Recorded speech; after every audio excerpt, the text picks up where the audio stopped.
नमस्कार विद्यार्थियों, आज का हमारा टॉपिक है वान हॉफ इक्वेशन आइसोथर्म। बहुत ही इंपॉर्टेंट टॉपिक है, आप इसे अच्छी तरह से समझना।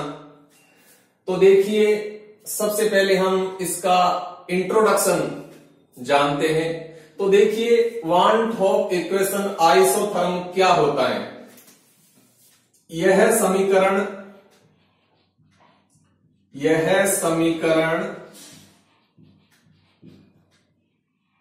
कांस्टेंट टेम्परेचर, क्योंकि देखो यहां लिखा है आइसोथर्म। आइसोथर्म का मतलब समतापी, समतापी का मतलब तापमान है वो कांस्टेंट है, स्थिर है।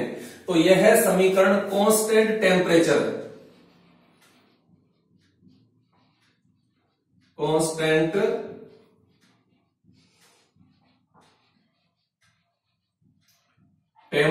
पर किसी रिएक्शन में होने वाले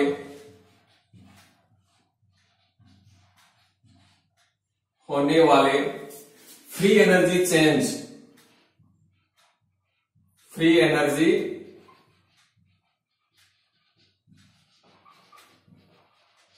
चेंज के मान को प्रदर्शित करती है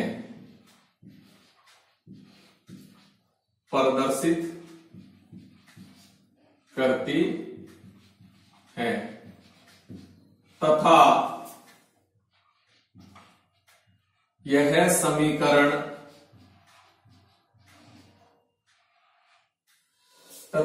समीकरण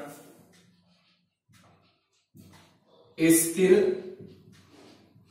ताप पर यानी कांस्टेंट टेम्परेचर पर फ्री एनर्जी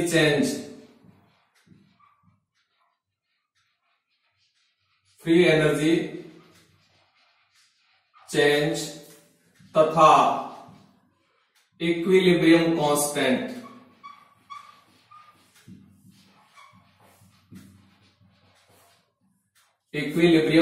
कांस्टेंट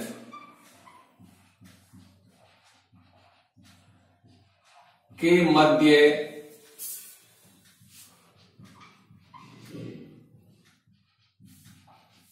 पाए जाने वाले मात्रात्मक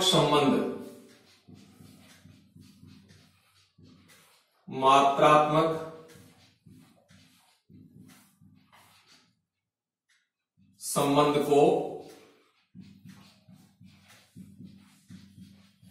बताती हैं। तो देखिए, जो ये वान हॉफ इक्वेशन आइसोथर्म है, यह समीकरण कांस्टेंट टेम्परेचर यानी स्थिर ताप पर किसी रिएक्शन में होने वाले फ्री एनर्जी चेंज यानी डेल जी के मान को प्रदर्शित करती है तथा यह समीकरण स्थिर ताप पर फ्री एनर्जी चेंज यानी डेल जी तथा इक्विलिब्रियम कांस्टेंट यानी साम्य स्थिरांक के मध्य पाए जाने वाले मात्रात्मक संबंध को बताती हैं। तो अब देखिए, ये वान हॉफ इक्वेशन आइसोथर्म क्या होता है। तो डेल जी नोट बराबर होता है, देखो डेल जी नोट बराबर -RT ln के इक्विलिब्रियम। इसी को हम वान हॉफ इक्वेशन आइसोथर्म कहते हैं। ठीक, तो देखिए यहां डेल जी नोट क्या है। डेल जी नोट है standard free energy change. Standard free energy change यानी मानक मुक्त ऊर्जा परिवर्तन। आर है गैस कांस्टेंट, गैस कांस्टेंट यानी गैस स्थिरांक जिसकी वैल्यू होती है 8.314 जूल प्रति केल्विन प्रति मोल। ठीक, और टी है वो टेम्परेचर है,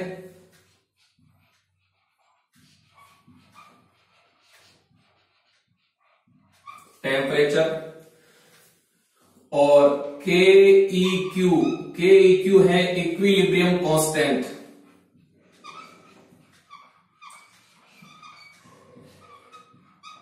इक्विलिब्रियम कांस्टेंट यानी साम्य स्थिरांक, जो कि केपी अथवा केसी के रूप में हो सकता है। तो इसी को हम वान हॉफ इक्वेशन आइसोथर्म कहते हैं। ये जो समीकरण है, ये समीकरण कांस्टेंट टेम्परेचर पर किसी रिएक्शन में होने वाले फ्री एनर्जी चेंज के मान को प्रदर्शित करती है, तथा यह समीकरण कांस्टेंट टेम्परेचर पर फ्री एनर्जी चेंज तथा इक्विलिब्रियम कांस्टेंट के मध्य पाए जाने वाले मात्रात्मक संबंध को हमें बताती है। तो अब हम इस समीकरण का व्युत्पन्न करते हैं, यानी ये समीकरण कैसे आई। ठीक, तो देखो वान हॉफ इक्वेशन आइसोथर्म का डेरिवेशन।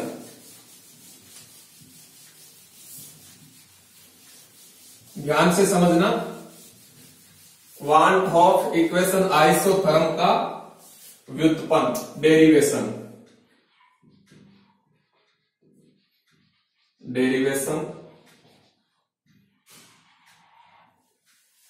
यानी वान हॉफ इक्वेशन आइसोथर्म किस प्रकार से व्युत्पन्न किया जाता है। तो देखिए, माना एक गैसीय उत्क्रमणीय अभिक्रिया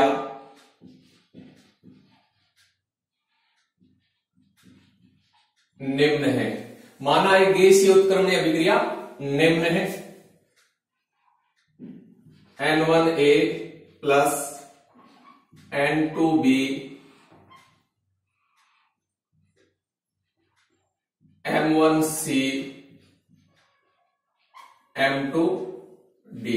ये एक गैसीय उत्क्रमणीय अभिक्रिया है जिसमें A और B रिएक्टेंट है तथा C और D प्रोडक्ट हैं, जहां N1A के मोलों की संख्या है, N2B के मोलों की संख्या है, M1C के मोलों की संख्या और M2D के मोलों की संख्या है। अब हम इस गैसीय उत्क्रमणीय अभिक्रिया के लिए फ्री एनर्जी चेंज निकालना चाहते हैं। तो किसी रिएक्शन के लिए फ्री एनर्जी चेंज क्या होता है, उत्पादों की फ्री एनर्जी माइनस रिएक्टेंट की फ्री एनर्जी।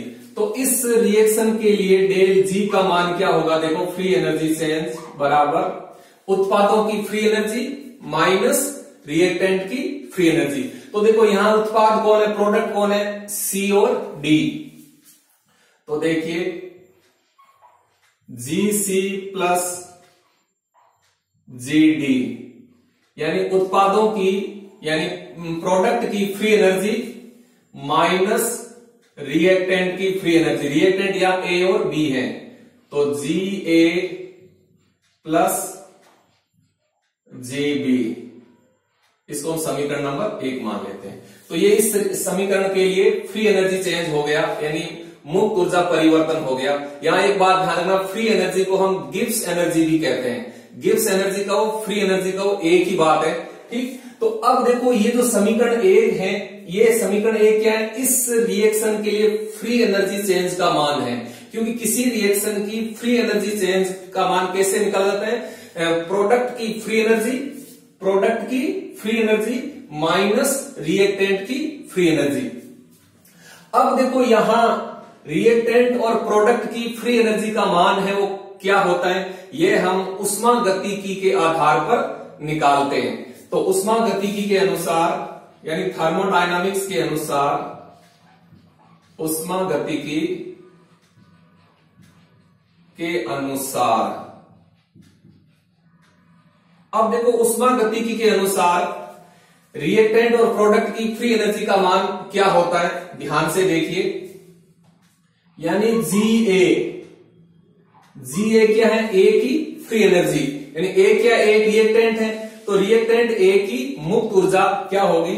तो देखो ए के मोलों की संख्या क्या है, N1, तो N1 G0 A plus N1 RT ln PA, यह है रिएक्टेंट ए की फ्री एनर्जी का मान होता है। जहां देखो N1 क्या है, ए के मोलों की संख्या है, और G0 A क्या है, G0 A है ए की स्टैंडर्ड फ्री एनर्जी, ए की मानक मुक्त ऊर्जा, स्टैंडर्ड फ्री एनर्जी, और आर क्या है, गैस स्थिरांक है, टी टेम्परेचर है, और पीए क्या है, पीए है ए का पार्शियल प्रेशर, यानी ए का आंशिक दाब। अब इसी प्रकार से देखो बी सी डी की फ्री एनर्जी का मान होगा, तो जीबी बराबर क्या हो जाएगा, तो बी के मोलों की संख्या N2 है, तो N2 G0 B plus N2 RT ln PB। ठीक, अब देखो GC यानी C की फ्री एनर्जी का मान क्या होगा, C के मोलों की संख्या क्या है, M1, तो यहां हो जाएगा M1 G0 C plus M1 RT ln PC, और GD का मान क्या हो जाएगा, देखो GD, तो D के मोलों की संख्या क्या है, M2, तो यहां हो जाएगा M2 G0 D plus M2 RT ln PD। ठीक, तो इसको हम समीकरण नंबर 2, इसको 3, इसको 4 और इसको 5 मान लेते हैं। ठीक, अब क्या करेंगे हम, समीकरण 2, 3, 4 एवं 5 से मान एवं समीकरण 1 में रख देते हैं। समीकरण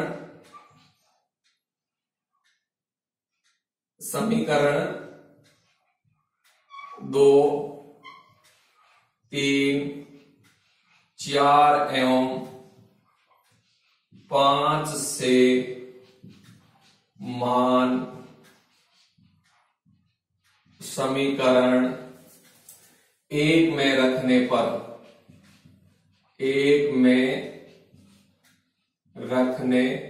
पर, यानी हम क्या करेंगे, समीकरण 2, 3, 4, 5 से मान एवं समीकरण 1 में रख देते हैं और फिर समीकरण 1 को सरल कर देते हैं। ठीक, तो देखो समीकरण 1 में रखो मान, तो डेल जी बराबर क्या आ जाएगा, देखो डेल जी बराबर, अब देखो जीसी और जीडी, जीसी का मान क्या है यार, देखो जीसी का मान, ये जीडी का मान है, ये जीए का मान है और ये जीबी का मान है, तो इन सभी के मान है वो समीकरण 1 में रख देते हैं। तो देखो यहां जीसी की जगह क्या रखेंगे, जीसी की जगह हम ये मान रख देंगे, तो यह होता है देखो M1 G0 C plus M1 RT ln PC। ठीक, अब जीडी का मान रखो प्लस, अब जीडी बराबर क्या है, ये रहा देखो जीडी का मान, तो यहां आ जाएगा M2 G0 D plus M2 RT ln PD। तो ये हमने GC और GD का मान रख दिया। अब ये माइनस है तो यहां माइनस लगाइए,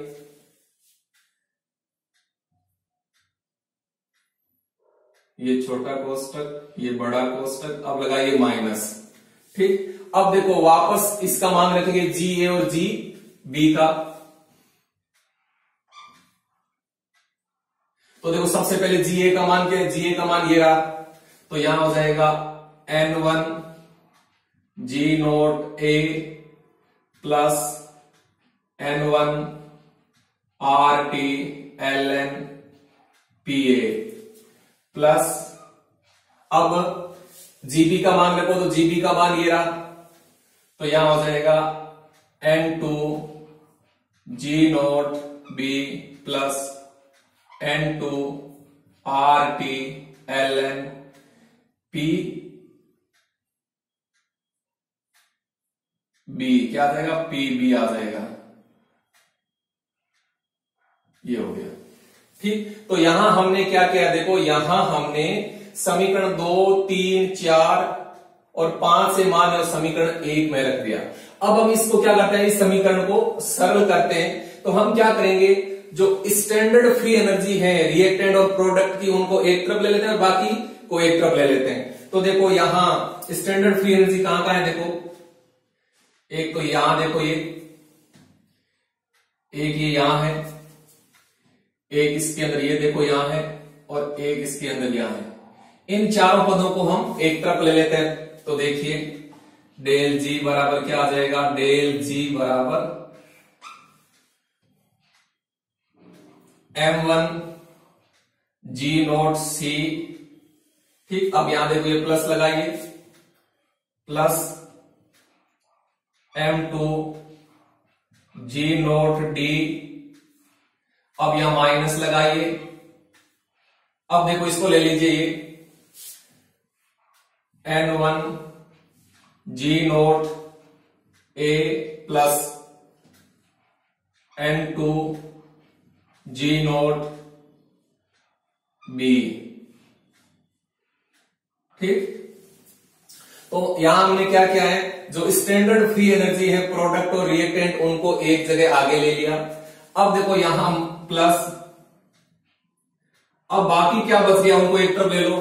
तो देखो बाकी क्या बच गया, इधर तो हमें पता है ये बच गया एक तो यहां लिखो आप M1 RT ln PC plus, इसके बाद ये बच गया, यहां देखो M2 RT ln PD। ठीक, अब देखो यहां ये माइनस है, तो यहां माइनस लगाइए। ठीक, अब इधर क्या बच गया, देखो इधर एक ये बच गया, तो इसको लिख दीजिए N1 RT ln PA plus, अब ये बच गया N2 RT ln PB। ठीक, अब इसको फिर सरल करते हैं, देखो हम इस समीकरण को, तब क्या हो जाता है, तो डेल जी बराबर देखो क्या हो जाता है। अब देखो ये क्या है, यहां तक देखो सी और डी क्या प्रोडक्ट, तो ये होगी प्रोडक्ट की स्टैंडर्ड फ्री एनर्जी, यानी उत्पाद की मानक मुक्त ऊर्जा, प्रोडक्ट की स्टैंडर्ड फ्री एनर्जी, और ये है रिएक्टेंट की स्टैंडर्ड फ्री एनर्जी। जब हम प्रोडक्ट की स्टैंडर्ड फ्री एनर्जी में से रिएक्टेंट की स्टैंडर्ड फ्री एनर्जी को घटा देते हैं, तो हमें रिएक्शन की स्टैंडर्ड फ्री एनर्जी चेंज का मान प्राप्त हो जाता है। तो हम यहां क्या लिख देंगे, इसकी जगह हम लिख देंगे डेल जी नोट। क्या लिख देंगे, डेल जी नोट। यहां डेल जी नोट क्या है, डेल जी नोट है रिएक्शन की स्टैंडर्ड फ्री एनर्जी चेंज, यानी अभिक्रिया की मानक मुक्त ऊर्जा परिवर्तन। क्योंकि किसी भी रिएक्शन की स्टैंडर्ड फ्री एनर्जी चेंज क्या होती है, प्रोडक्ट की standard free energy minus reactant की स्टैंडर्ड फ्री एनर्जी। ठीक, अब आगे देखिए ये प्लस, तो यहां प्लस लगा दीजिए। अब देखो हम इसको थोड़ा सरल कर देते हैं। यहां जो M1 है वो इसकी पावर में ले लेते हैं PC की, M2 PD की पावर में ले लेते हैं, N1 PA की पावर में ले लेते हैं, और N2 को PB की पावर में ले लेते हैं। तो देखो यहां क्या हो जाता है, यहां ये आ जाता है RT ln PC, और इसकी पावर में क्या आ जाएगी, M1। ठीक, फिर प्लस RT ln PD, और इसकी पावर में क्या आ जाएगी, M2। ठीक, अब देखो ये प्लस माइनस है तो यह माइनस लगा दीजिए। अब इसको भी पावर में लिखना है तो R T L N P A, इसकी पावर में क्या आ जाएगी N1 प्लस, अब इसको लिख दीजिए R T L N P B और इसकी पावर में N2, ये हो गया। ठीक, अब देखिए इसको आगे, डेल जी बराबर डेल जी नोट प्लस, अब देखो इसके अंदर सबके अंदर देखो RTLN है, और एक बात यह ध्यान रखना कि लॉग के अंदर जो प्लस में होता है, जो प्लस के अंदर होता है वो गुणा में चला जाता है, और जो माइनस में होता है वो भाग में चला जाता है। तो देखो हम इसको कैसे लिखेंगे इस पूरे पद को, ये जो अपना यहां पूरा पद है इसको हम देखो इस तरह से लिख देंगे RTLN। अब देखो यहां देखो ये ऊपर जो PCM1 प्लस PDM2 है, ये जो प्लस में ये गुणा में आ जाता है, तो यहां हम लिख देंगे PCM1 गुणा PDM2। ठीक, अब ये माइनस है तो इसीलिए ये जो पद है ये बट्टा में आ जाएगा। अब बट्टा में क्या आ जाएगा, देखो बट्टा में आ जाएगा PAN1 और ये प्लस में है तो इसीलिए गुणा में आ गया, गुणा PBN2। ठीक, अब देखो इसको थोड़ा फिर सरल करते हैं हम, तो यहां हम लिख देते हैं डेल जी बराबर क्या हो जाएगा, डेल जी नोट प्लस, अब देखो इसकी जगह में हम क्या ले लेते हैं RTLN, और इसकी जगह हम ले लेते हैं QP, क्या ले लेते हैं QP। यहां देखो QP क्या है, QP है आपका अभिक्रिया स्थिरांक, रिएक्शन कांस्टेंट। तो हम इसको समीकरण नंबर मान लेते हैं 6, क्या मान लेते हैं, समीकरण नंबर 6 मान लेते हैं। अब आगे देखिए, इससे आगे देखो, तो अब देखो ये जो समीकरण नंबर 6 आई अपनी, डेल जी बराबर डेल जी नोट प्लस RTLN QP। अब हम इस पर क्या करते हैं, इक्विलिब्रियम की अवस्था लगाते हैं। तो साम्य अवस्था पर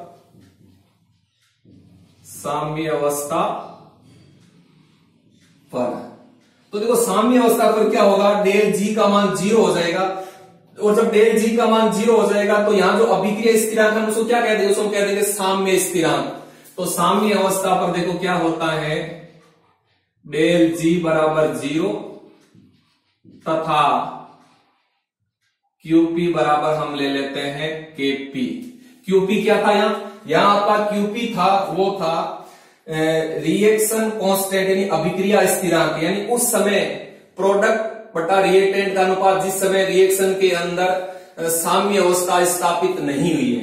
ठीक, अब देखो हम मान रहे हैं कि अभिक्रिया में साम्य अवस्था आ गई, तो अभिक्रिया में जैसी साम्य अवस्था आएगी डेल जी का मान 0 हो जाएगा, और अभिक्रिया स्थिरांक हम कह देंगे साम्य स्थिरांक, तो QP बराबर KP। तो अब इनका मान है वो समीकरण 6 में रख दो, तब देखो क्या हो जाता है, 0 बराबर डेल जी नोट प्लस RTLN